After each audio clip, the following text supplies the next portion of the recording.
ফিলিস্তিনের গাজা উপত্যকায় ইসরায়েলি হামলায় গত ১.৫ বছরে ৫০,০০০-এর বেশি মানুষ মারা গেছেন। প্রশ্ন উঠতেই পারে, এত হামলা হলেও ফিলিস্তিন কেন এগুলো প্রতিরোধ করতে পারে না? কেনই বা তারা পাল্টা হামলা চালাতে পারে না বা চালায় না?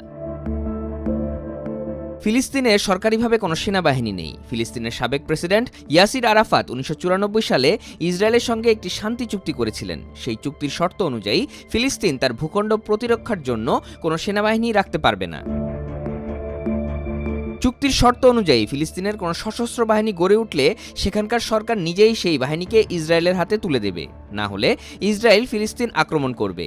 ফিলিস্তিন লিবারেশন অর্গানাইজেশন বা পিএলওর অধীনে অতীতে ছিল ফিলিস্তিন লিবারেশন আর্মি বা পিএলএ। তারাই ছিল ফিলিস্তিনের সামরিক বাহিনী। কিন্তু ১৯৯৩ সালে ফিলিস্তিন এবং ইসরায়েলের মধ্যে যে অস্ত্র চুক্তি হয় তারপর তা ভেঙে দেওয়া হয়। এর কারণ ইসরায়েলের মূল লক্ষ্যই ছিল ফিলিস্তিনকে নিরস্ত্র করে দেওয়া।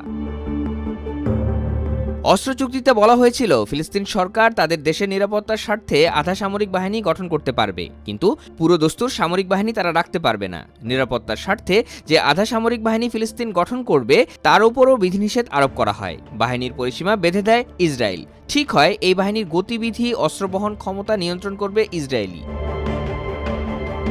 ফিলিস্তিনের পুলিশ বাহিনীতে কারা নিযুক্ত হবেন সেটি নির্ধারণের ভারও নিজেদের হাতে নিয়ে নেয় ইসরায়েল। ফলে এই বাহিনীও প্রকারান্তরে চলে যায় ইসরায়েলের হাতেই। ফিলিস্তিনের পুলিশ বাহিনীর নাম প্রথমে ছিল ন্যাশনাল সিকিউরিটি ফোর্স বা জাতীয় নিরাপত্তা বাহিনী। পরে নাম বদলে দেওয়া হয় ফিলিস্তিনি সিকিউরিটি ফোর্স বা ফিলিস্তিনি নিরাপত্তা বাহিনী। দেশের নিরাপত্তার সঙ্গে যুক্ত সবই এই বাহিনীর অন্তর্গত।